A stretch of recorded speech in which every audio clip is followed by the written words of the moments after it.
Isso vai para a Justiça e vai ser apreciado pela Justiça, pelo Ministério Público. Eu não interfiro no trabalho da Polícia Federal. A única questão que eu interferi no trabalho da Polícia Federal... Deputado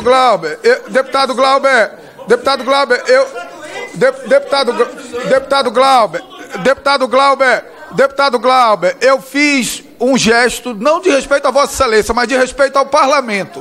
E eu peço que Vossa Excelência possa ouvir até o final a resposta do ministro para que a gente siga as inscrições.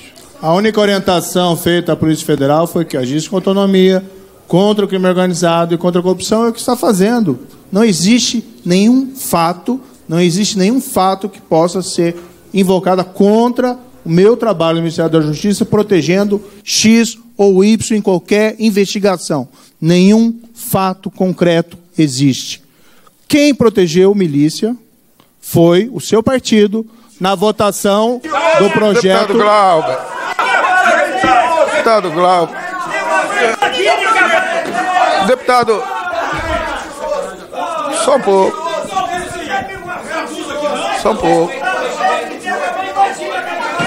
Deputado Glauber. Deputado Glauber. Deputado Glauber. Deputado Glauber. Deputado Glauber. Deputado Glauber. Deputado Glauber, deixa eu fazer um pedido. Olha lá, isso vai.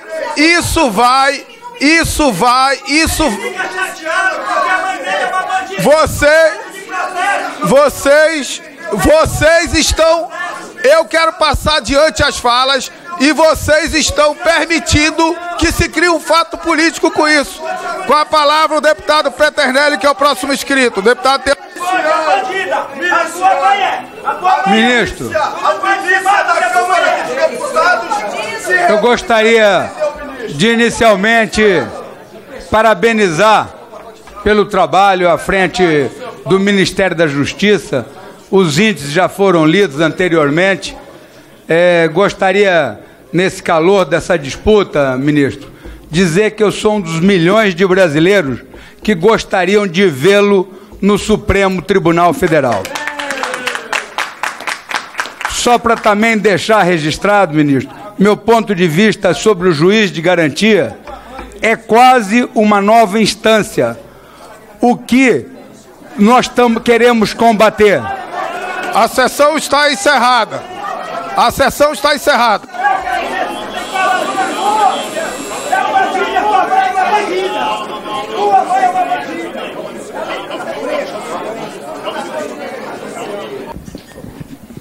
Bem, aqui rapidamente. Deputado Ivan Valente, eu sempre vim aqui nessa casa e sempre manifestei respeitosamente em relação a todos os parlamentares, assim. Eu lamento as palavras ofensivas que Vossa Excelência utilizou. Eu acho que não é um trato apropriado. Quais mas, enfim, isso não vai mudar o fato de que eu sempre vou tratar com respeito todos os parlamentares. Bem, sobre a questão aqui de... Tem alguns fatos aqui que o senhor afirmou que, infelizmente, o senhor está mal informado, me desculpe. No projeto anticrime, nós propusemos medidas duras contra o crime organizado, inclusive contra milícias. Nós conseguimos, graças a essa casa, aprovar o confisco alargado de bens criminais. Nós conseguimos aprovar a proibição de que pessoas condenadas por serem membros de organizações criminosas, se mantiverem o vínculo durante o cumprimento da pena, não progridem, não obtêm benefícios. Nós colocamos métodos especiais de investigação que são particularmente importantes contra o crime organizado, escuta ambiental, agente infiltrado. Então nós colocamos muitas coisas importantes contra a criminalidade organizada, inclusive milícias. Tínhamos colocado, inclusive, na lei anticrime, uma norma que dizia: milícia é crime organizado. E o seu partido foi contra. O membro do seu partido foi contra isso. Máfia. Nós tínhamos colocado lá de maneira clara, olha, crime organizado entre as organizações criminosas, essa e lá milícias. E, surpreendentemente, para mim, pelo menos, o PSOL foi contra esse tipo de medida. Então, da parte do governo federal, da parte do Ministério da Justiça, da parte das polícias, não existe qualquer proteção a crime organizado ou quem quer que seja. Não existe isso pura e simplesmente. O que existe é a criação de teorias da conspiração que não fazem o menor sentido. Nós lançamos, como disse, uma lista de procurados, mais procurados, não é lista de todos os procurados, e os critérios que foram feitos pela área técnica não abrangeram esse fulano em questão. E 2 semanas depois ele foi encontrado e morreu no confronto com a polícia do governo do estado da Bahia. Então, assim, não tem nada fora a teoria da conspiração a serem elencadas ou ofensas. Eu peço que não seja ofendido. Eu não ofendo ninguém, nem em rede social, nem aqui perante o parlamento. Sempre trato todo mundo com muito respeito. Se quiser colocar argumentos ou fatos, é uma coisa. Agora, quiser apenas colocar ofensas, eu, sinceramente, não respondo ofensas. Isso é vitimismo. Eu não coloquei ofensa nenhuma, coloquei argumentos. Senhor, calma. Não, só um pouquinho. Não precisa essa gritaria para que eu aja na condição dos trabalhos, certo? Então vamos ter paciência. A palavra está devolvida ao ministro Moro. Eu não vou entrar no mérito da palavra do deputado Ivan Valente. Como eu disse, nós tivemos aqui críticas e tivemos elogios. As críticas e os elogios, ambos fogem da pauta da audiência pública. Se eu controlar críticas, eu tenho que controlar elogios. Então, tenho procurado ter uma atitude diligente, cuidadosa com todos. Agora eu vou pedir que seja respeitada a fala do ministro. A questão da PEC, se ela vai abranger o cível, o criminal, eu coloquei minha posição muito clara. Eu sou favorável tanto ao cível como ao criminal. Só compartilho a opinião, como foi colocado muito bem pelo deputado aqui, Pompeu, que no crime é fundamental. Não é? Agora, a minha posição é clara. Eu sou favorável da emenda cível e criminal. A minha pergunta é, qual é a sua posição? A minha posição é clara nesse sentido. Qual que é a posição do PSOL? É contra o crime, contra o cível? Enfim. Posição do pessoal, com excelência, não pode insinuar. Voto, né? Vamos esperar o momento do voto. Agradeço aqui as ponderações da deputada Carolina de Tone. Elogio, né, por ter atuado aqui foi relatora, deu parecer para o favorável a essa emenda quando estava na CCJ. Acho que isso foi muito importante. Para a execução em segunda instância, em primeira instância, como foi mencionado aqui como uma sugestão, eu acho que o que se tem agora, para onde se quer avançar da segunda instância, já é muito importante.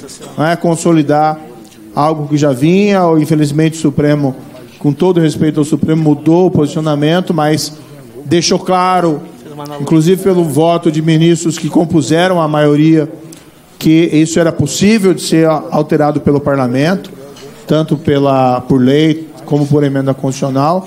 Então, acho que o importante é nós pensarmos agora nessa emenda ou projetos de lei que resgatem a segunda instância. E temos a execução em primeira instância dos veredictos do Tribunal do Júri, que já foi aí um grande avanço. A deputada Carla Zambelli lembrou o episódio lá no Ceará e o trabalho que foi feito. No fundo, o mérito acho que é compartilhado. Houve essa crise, nós enviamos uma Força Nacional, enviamos uma Força de Intervenção Penitenciária, apoiamos o KPF, apoiamos o KPRF. Falei diversas vezes com o governador, seja eu contatando ou com o governador me contatando. O importante é o espírito de cooperação.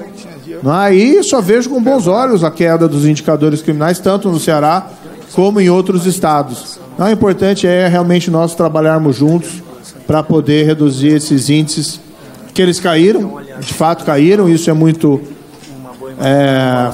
evidentemente não tem como não ficar feliz com isso, mas os indicadores remanescentes ainda são muito elevados. A deputada Patrícia Ferraz, agradeço aqui também as considerações e minha solidariedade, né, em relação ao a senhora ter sido vítima desse crime. E acho que é importante, vem ao parlamento, né, com uma experiência pessoal, vivenciou na própria experiência de vida pessoal, foi vítima de um crime, sabe como as coisas funcionam e como as coisas não funcionam, e como muitas vezes pessoas poderosas conseguem manipular o sistema e prevenir a sua posição, independentemente de serem culpadas ou não.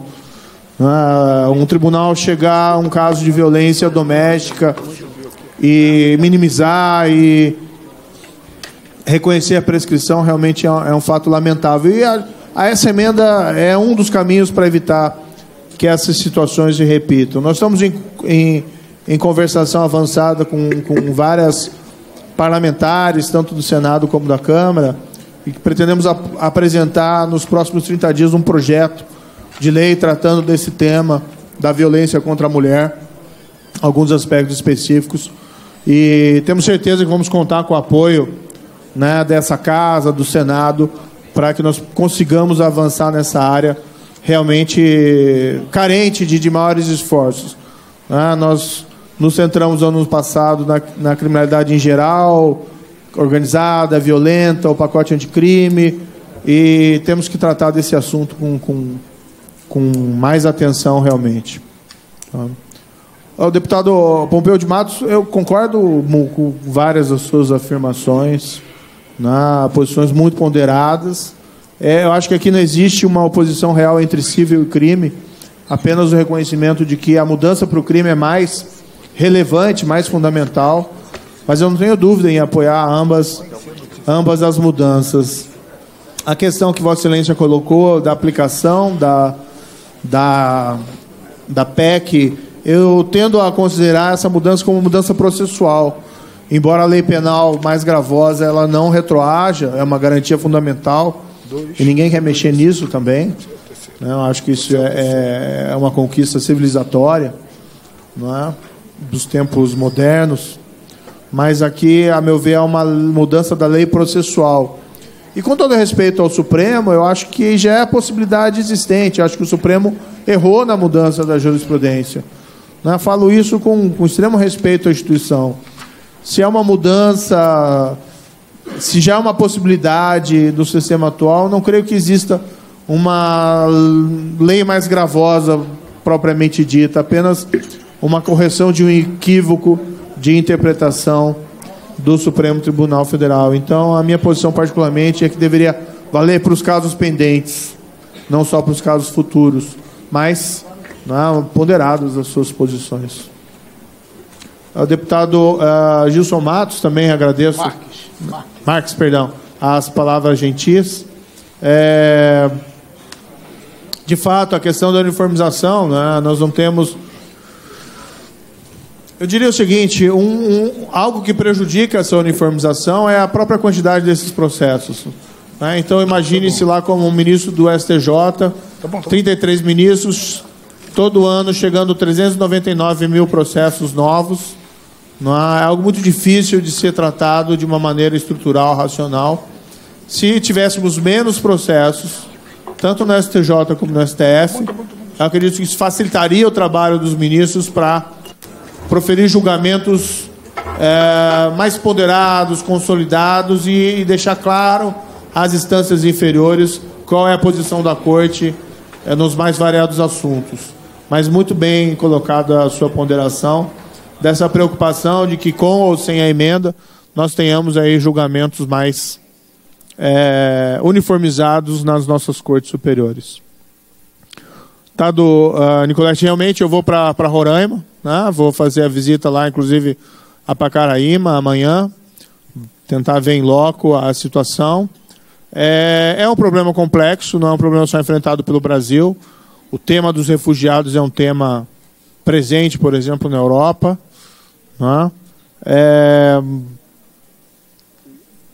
Nós acho que melhoramos o trabalho nas nossas fronteiras, principalmente com o programa Vigia do Ministério da Justiça, e também é um programa que mostra a integração. O que é importante é que os estados, a União e até mesmo os municípios, em certos aspectos, trabalhem juntos. E esse programa Vigia é parte da otimização da utilização das forças locais em contato com as forças federais para que nós tenhamos melhores resultados nas nossas fronteiras. Então, esse programa Vigia está em vários estados, está funcionando bem.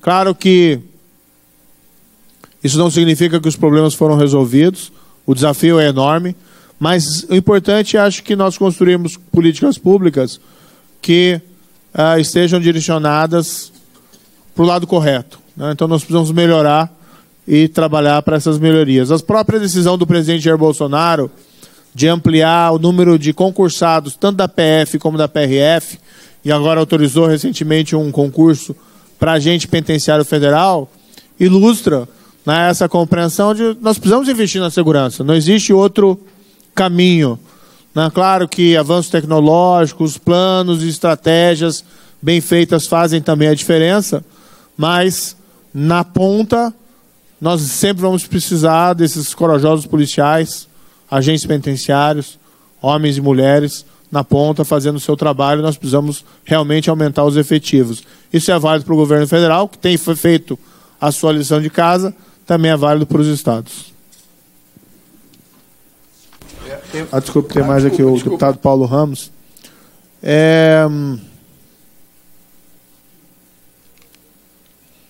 Deputado, até congratulo Vossa Excelência por ter participado, então, da aprovação da Constituição de 88. Acho que é um texto fundamental, representou realmente uma conquista importante para a sociedade brasileira, o que não quer dizer que não sejam necessários pontuais ajustes em relação a esse texto. Em relação ao ministro Paulo Guedes, o próprio ministro Paulo Guedes já pediu escusas, esse episódio é superado. O fato é que há um holofote intenso entre todos os agentes políticos, todos os ministros, e, por vezes, se profere algum descuido, mas ele, como eu disse, não tinha nenhuma intenção de ofender ninguém. O ministro Paulo Guedes é um dos quadros mais competentes aí do Estado brasileiro, do governo brasileiro de todos os tempos, e ele tem o máximo respeito, até tem parentes aí no âmbito do serviço público. Em relação à questão dos presos provisórios, o que nós verificamos dentro do Ministério da Justiça, pelas estatísticas, considerando como presos provisórios aqueles não julgados em nenhuma instância, os percentuais não são muito diferentes de países, por exemplo, como a França, ou como outros países. Não existe, no nosso ver, um número tão excessivo. Até quem conhece a prática judiciária, eu fui juiz e acompanho, claro que sempre surgem alguns casos, às vezes esdrúxulos, não é? De um exagero, de um erro aqui, de alguém que teve uma prisão preventiva decretada desnecessariamente, mas, em geral, os magistrados são muito zelosos na decretação dessas prisões. Se há uma situação de, eventualmente, alguém ficar preso provisoriamente para além do tempo da pena, são situações muito particulares. Não tenho isso como um retrato generalizado dentro do sistema brasileiro. Pode acontecer por equívoco, por erro, pode acontecer e merece um remédio próprio. Mas não é uma situação generalizada do sistema carcerário. Não é? Ministro, só me desculpe, eu vou mandar então os dados para Vossa Excelência, porque o número é muito grande. Não, Vossa Excelência pode encaminhar e nós vamos examinar esses dados. Não tem isso como uma realidade presente e generalizada. O que não significa que não pode acontecer erros. Eu mesmo, quando era juiz, uma vez foi enviado por um presídio federal um preso que já tinha pena cumprida. Não é? Mas nós recebemos a documentação dele depois do Estado, e aí fomos verificar. Quando verificamos, colocamos ele imediatamente em liberdade. Mas não creio que essa seja uma situação generalizada. Obrigado, ministro. Eu vou, como nós já temos poucos dos inscritos ainda em plenário, eu vou ouvir a todos e depois passar a palavra ao ministro para que encerre. Com a palavra o deputado Capitão Alberto Neto. Primeiro, cumprimentar toda a mesa, em nome do nosso deputado do Amazonas, Marcelo Ramos, qual preside essa comissão tão importante para o nosso país. Agradecer a presença do nosso ministro e queria deixar aqui registrado um provérbio, provérbio 29, versículo 4. Quando o governo é honesto, o país tem segurança. E não houve nenhum investimento grande em segurança pública até esse momento. Mas, na batuta do nosso ministro, do presidente Bolsonaro, os índices foram caindo. Já foi citado vários aqui, eu cito de homicídios em torno de 20%. Foi comentado qual foi o prejuízo da decisão do STF. O prejuízo foram 85 mil presos liberados.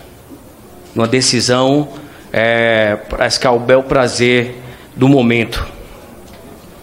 E alguns, assim, na Operação Lava Jato, e aqui eu queria questionar sobre o prejuízo que isso causou na Operação Lava Jato, essa decisão do STF, e aqui nessa casa estamos tentando corrigir e parabenizar mais uma vez o ministro por ter essa visão. Antes da decisão do STF, já tinha sido colocado isso no pacote anticrime. O senhor já tinha visualizado essa insegurança jurídica que poderia prejudicar todo um país nas investigações contra a corrupção, e não só corrupção, homicidas, latrocidas, estupradores. Alguns casos, né, tipo o do José Disseu, do Lula, do Gerson Almeida, né, do Léo Pinheiro, Sérgio Cunha Mendes, ex-presidente Mendes Júnior, da Mendes Júnior. Casos emblemáticos que, com essa decisão do STF, trouxe uma sensação de impunidade. Aquela história que pobre, só quem vai para a cadeia é pobre. Voltou novamente aquela história, quem vai para a cadeia é pobre. Rico consegue postergar e sair impune. Dizer também do compromisso, ministro, da bancada da Segurança Pública em alguns pontos que foram retirados do pacote anticrime, que a gente considera importante, a excludente de ilicitude, a mudança para a segurança do nosso policial, que está lutando uma guerra diária. Nós temos o Plain Bargain, também foi retirado, e outros pontos que o senhor pode ter certeza que a bancada da Segurança Pública está pronto para voltar a discutir esses assuntos, para avançar na segurança pública, deixar uma legislação eficiente e dura. Fazer as mesmas coisas, nós não vamos ter novos resultados, vamos ter os mesmos resultados. Então, é hora da mudança. E eu queria deixar essa pergunta. A pergunta é sobre o impacto na Operação Lava Jato, da decisão do STF. Quais foram os feitos e causa, e com a PEC 99, o que poderá mudar nessa operação? Deputado Glauber Gomes, depois deputado Peternelli. Glauber Braga, desculpe.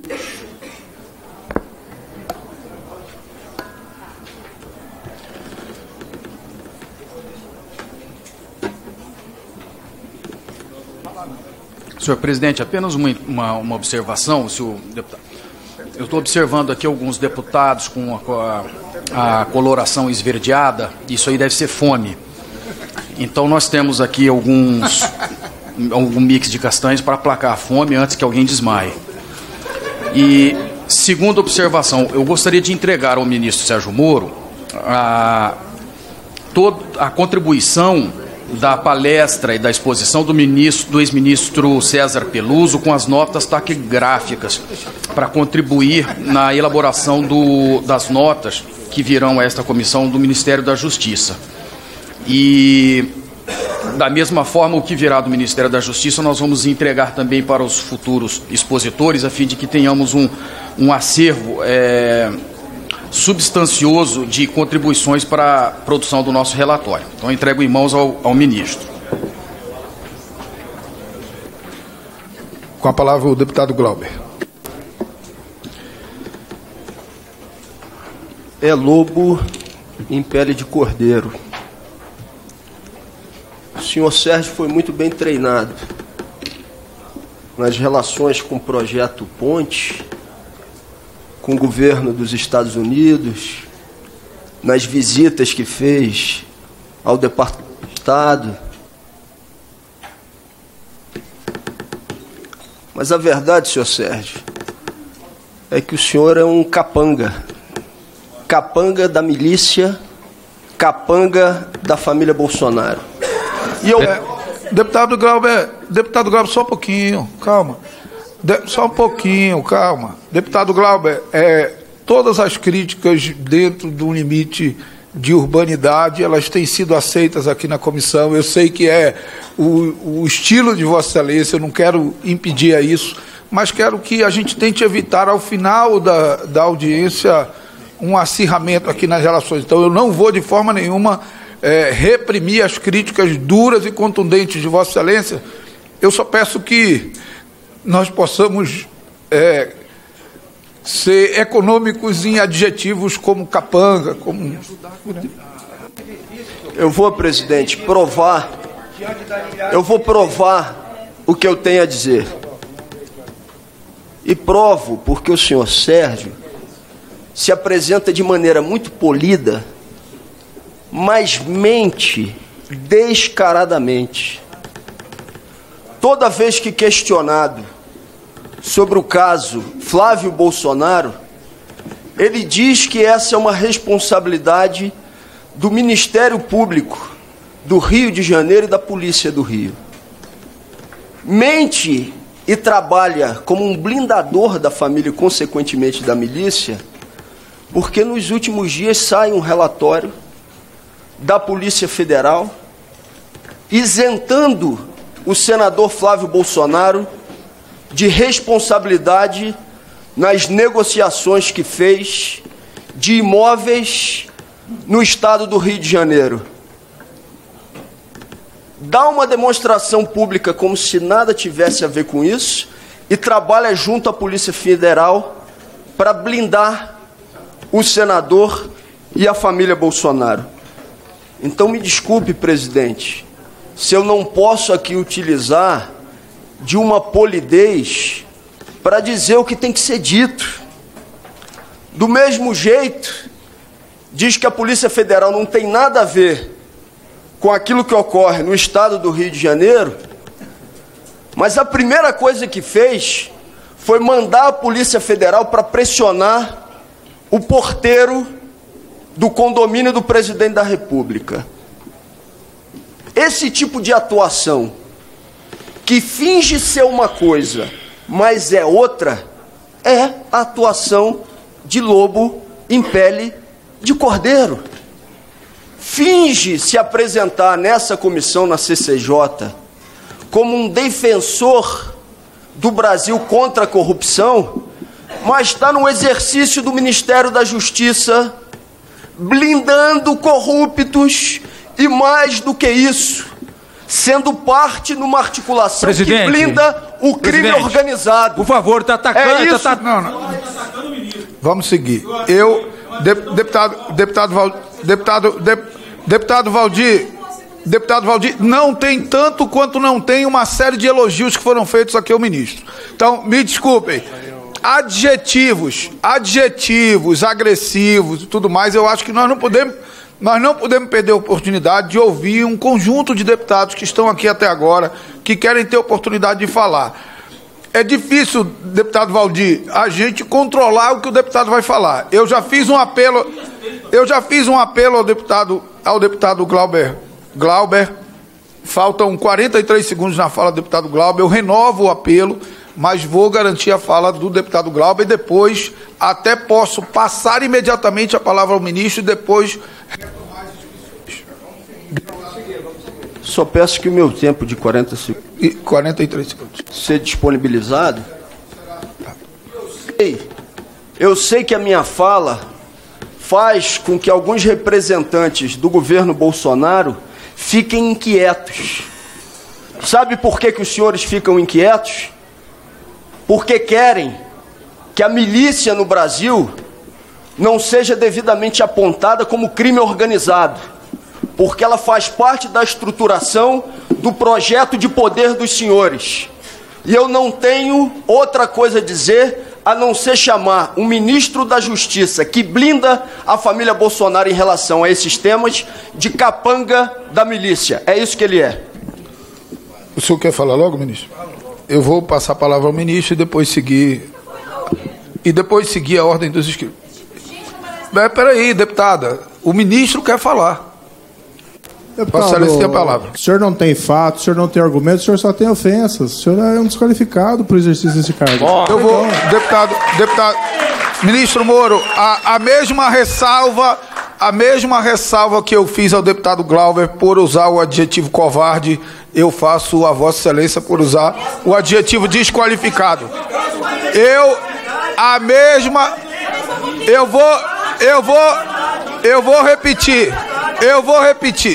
vou repetir. A mesma ressalva, eu vou repetir. O presidente dos trabalhos sou eu. O presidente dos trabalhos sou eu, não é Vossa Excelência, deputada Carla. Então, eu vou repetir. A mesma ressalva que fiz ao deputado Glauber, faço ao ministro. Como faria com qualquer pessoa que chamasse Vossa Excelência, por exemplo, de desqualificada numa audiência pública. Então não é uma atitude parcial, é uma atitude de que dentro do parlamento ninguém, pelo menos numa sessão que eu presida, vai chamar nenhum parlamentar, nem o ministro, nem ninguém, nem alguém da oposição.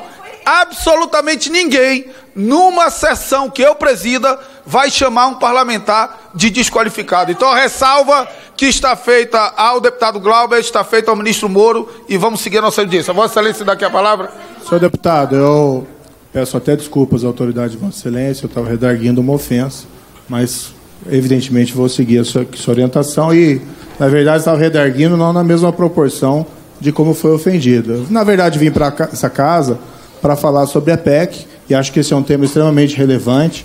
E aqui todos são testemunhas, sempre tratei a todos os parlamentares com extremo respeito e gentileza, mesmo quando ofendido. Eu larguei aqui, mas fico aqui a minha escusa a Vossa Excelência em relação a essa situação específica. Ser chamado de Não existe. Ministro, eu vou seguir as palavras. Eu vou seguir. Valdir, eu vou seguir.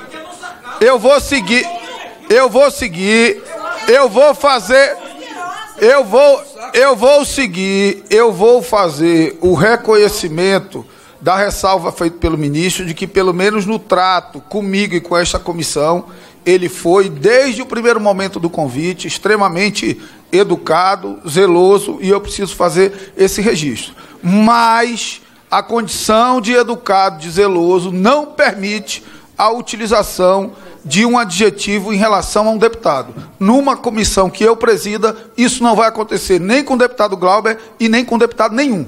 Eu passo a palavra ao próximo inscrito. Eu tinha lido a ordem de inscrição porque o deputado Arthur Maia não estava dentro da sessão e eu considerei que não voltaria. Então, eu vou passar o deputado Arthur Maia, depois o deputado Peternelli e o deputado Eder Mauro. Eu vou seguir todas as inscrições. Ainda está escrito deputado... Só não terminei minha resposta. Não, tudo bem, então vamos. Presidente. Espera aí, o ministro... Terminando aqui. Não existe nenhum fato aqui. A Polícia Federal fez uma investigação e concluiu. Eu sequer li esse relatório que foi feito lá.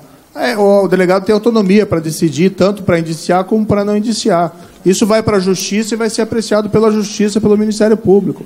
Eu não interfiro no trabalho da Polícia Federal. A única questão que eu interferi no trabalho da Polícia Federal...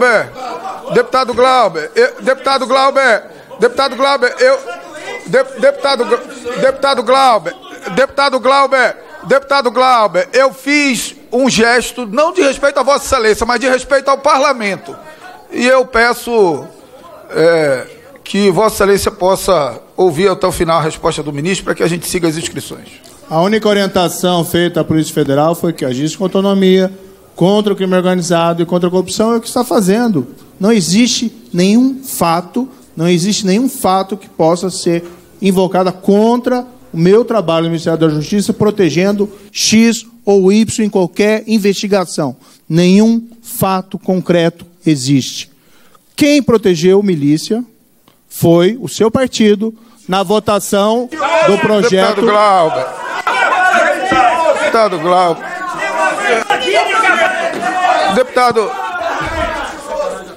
Só um pouco.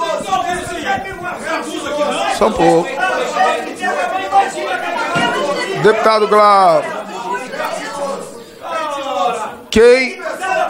Deputado Glauber. Deputado Glauber. Deputado Glauber. Deputado Glauber.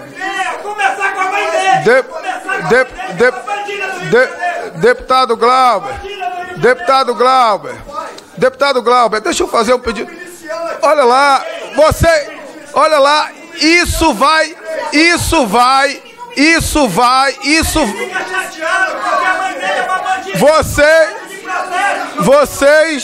vocês estão, eu quero passar adiante as falas e vocês estão permitindo que se crie um fato político com isso.